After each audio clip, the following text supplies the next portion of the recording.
tocoginecologia, doutor em cirurgia pela UFC e preceptor da residência de urologia da UFC e responsável pelo ambulatório de urologia. E ele vai falar sobre abordagem do homem com baixo libido.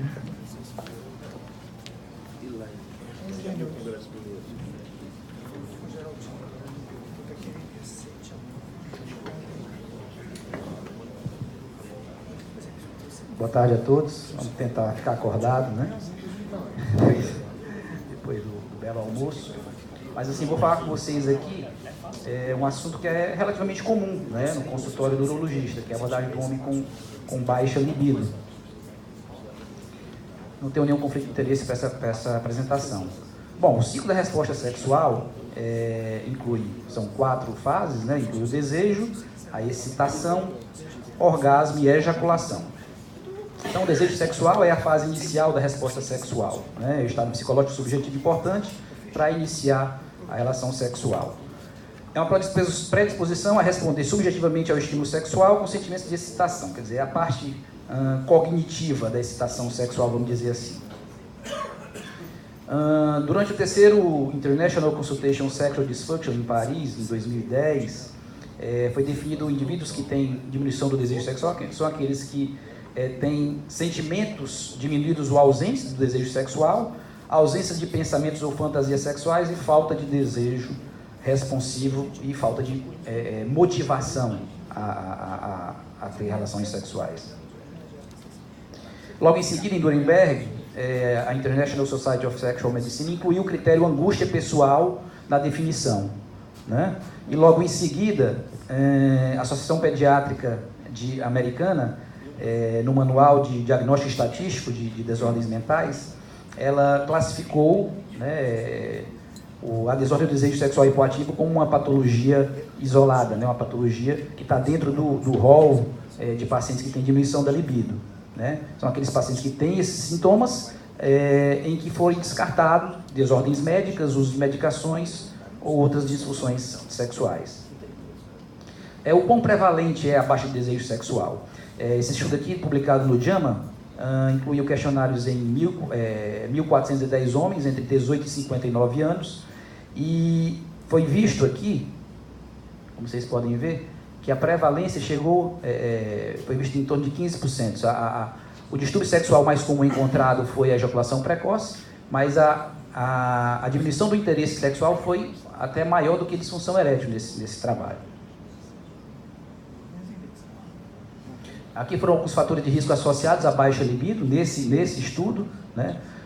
Indivíduos com saúde precária, com problemas emocionais e estresse, indivíduos que pensavam em sexo menos de uma vez por semana, ou que foram abusados sexualmente na infância, todos tinham um risco maior de ter baixa libido.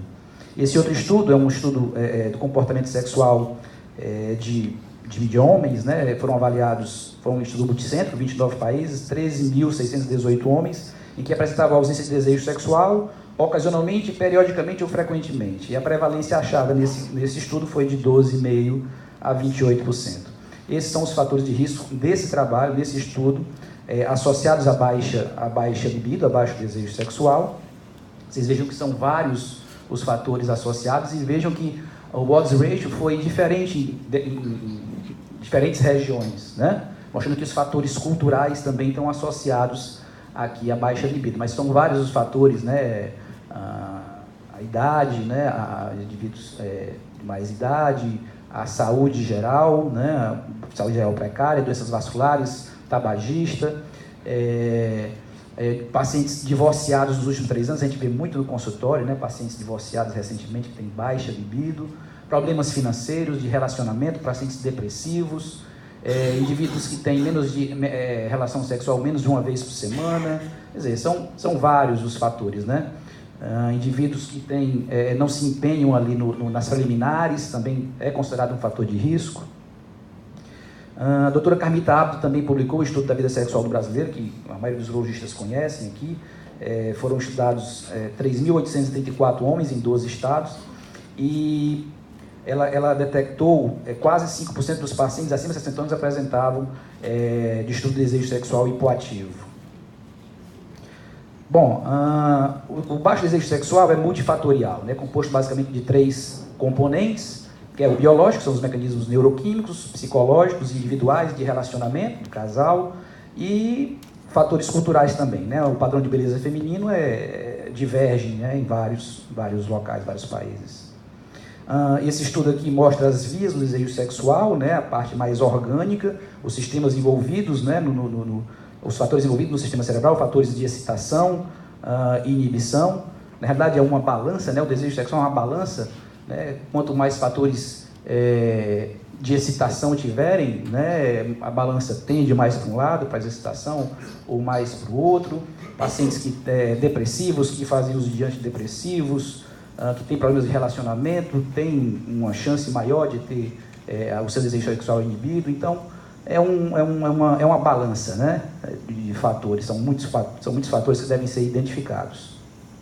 Aqui, só para vocês terem ideia das substâncias associadas com o desejo sexual, nós vemos aqui que a testosterona e a dopamina são substâncias que aumentam, né, o desejo sexual, tá? Os agentes dopaminérgicos, nós sabemos que uma boa parte desses distúrbios são tratados com drogas dopaminérgicas, né? A gente sabe que pacientes hipogonáticos, homens castrados, têm uma diminuição do desejo sexual. Aí temos as outras substâncias, a hiperprolactinemia, que ocorre em algumas doenças da hipófise, né? Hiperprolactinemia, alguns medicamentos podem dar hiperprolactinemia, algumas doenças sistêmicas, como insuficiência renal, insuficiência hepática, também podem dar. Então, assim, aqui são um resumo de algumas substâncias que estão associadas com o desejo sexual. Aqui, só para mostrar uma lista de fatores psicológicos e medicamentos que podem causar diminuição do desejo sexual. É importante que se aborde tudo isso na anamnese, né, porque é importante um diagnóstico etiológico. Então, deficiência androgênica, hiperprolactinemia, pacientes ansiosos, depressivos, conflitos, né, de relacionamento, pacientes vítimas de acidente vascular cerebral, que usam terapia antidepressiva, sobretudo os inibidores da recaptação de serotonina, síndrome de estresse pós-traumático, insuficiência renal, como eu falei, dentre outros.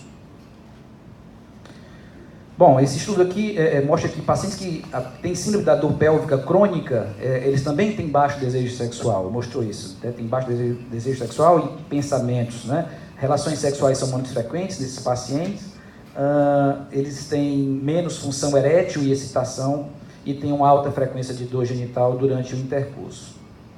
Esse estudo aqui, ele caracterizou bem a desordem do desejo sexual hipoativo, foi um estudo muito bem elaborado, questionários bem feitos, que mostrou que esse é um distúrbio distinto, né, como causa de diminuição do desejo sexual.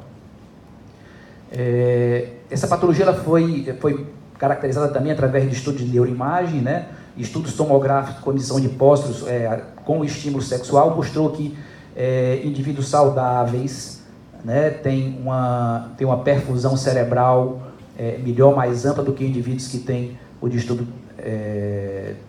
do desejo sexual hipoativo. Então, existe substrato anatômico, parece também evidenciado nessa patologia.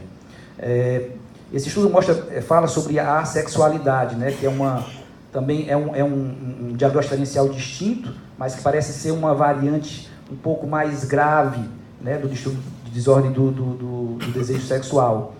A diferença é que esses pacientes eles têm uma probabilidade de nunca ter tido relação ou interesse sexual previamente, e são pacientes que, apesar de todo o quadro, eles não apresentam angústia, quer dizer, é um quadro mais grave, né? Esse estudo mostra os fatores preditores, o papel dos fatores psicológicos, cognitivo-emocionais, relacionais e fatores médicos, né? Esse estudo incluiu 205 homens, população geral, e esse estudo mostra a importância dos fatores cognitivos, né? A gente, o urologista é levado a pensar sempre em causas orgânicas, a diminuição do desejo sexual, mas esse estudo mostra que os fatores cognitivos têm uma importância maior e parece ter uma frequência maior e uma maior associação com distúrbios da baixa libido. Aqui é só para mostrar a demografia, para mostrar que era uma população que representava bem a população portuguesa. Foi um estudo feito em Portugal, mas assim, era composta de homens em média de 18 a 72 anos, a grande maioria casados, a maioria tinha um bom nível educacional, a maioria tinha apenas a sua esposa como parceira e tinham frequência 2 a 3 vezes por mês, relações sexuais, a grande maioria dos pacientes. Então, representava bem a população de Portugal. Bom, foram avaliados são vários fatores, né, que foram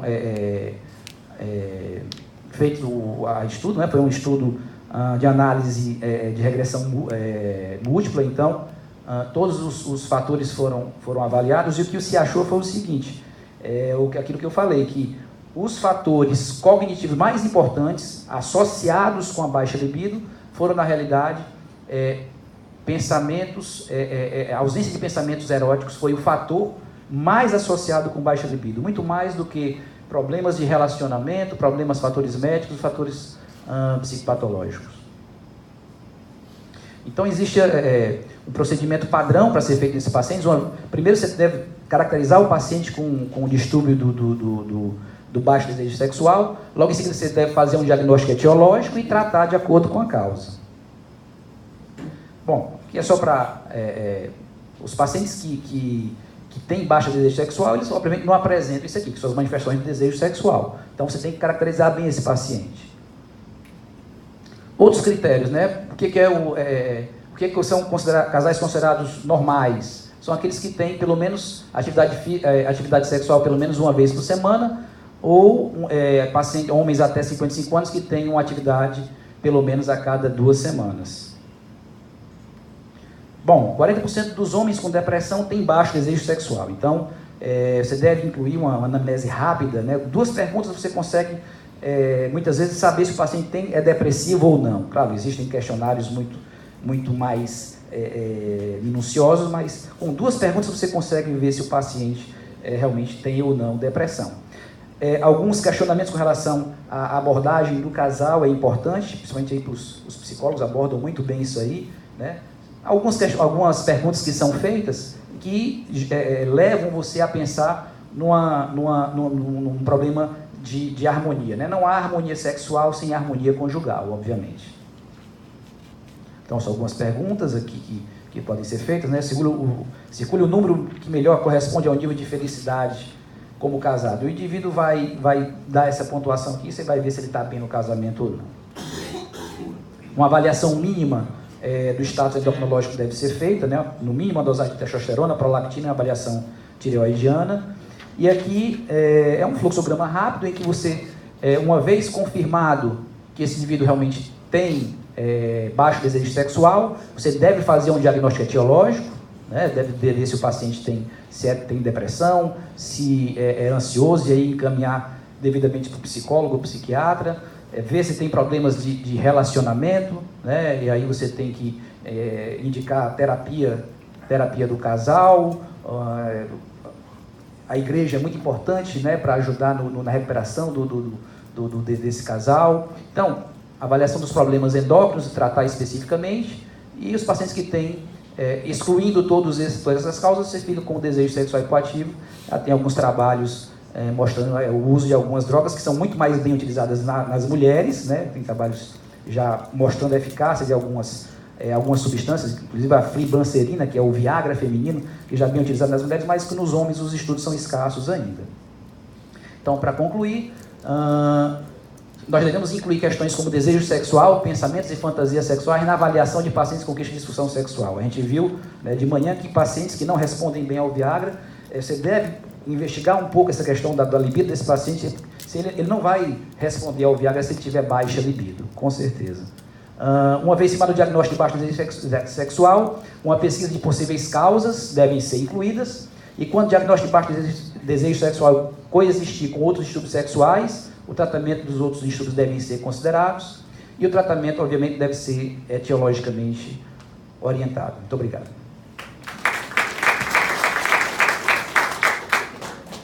A gente está com pouco tempo para perguntas, mas alguém tem uma pergunta? Então, vamos chamar o doutor. Obrigado, doutor Leocádio, pela excelente palestra. Nós vamos convidar agora o doutor Bruno Linhares. O doutor Bruno é mestre em cirurgia pela Universidade Federal do Ceará e membro titular da Sociedade Brasileira de Urologia. Vai falar sobre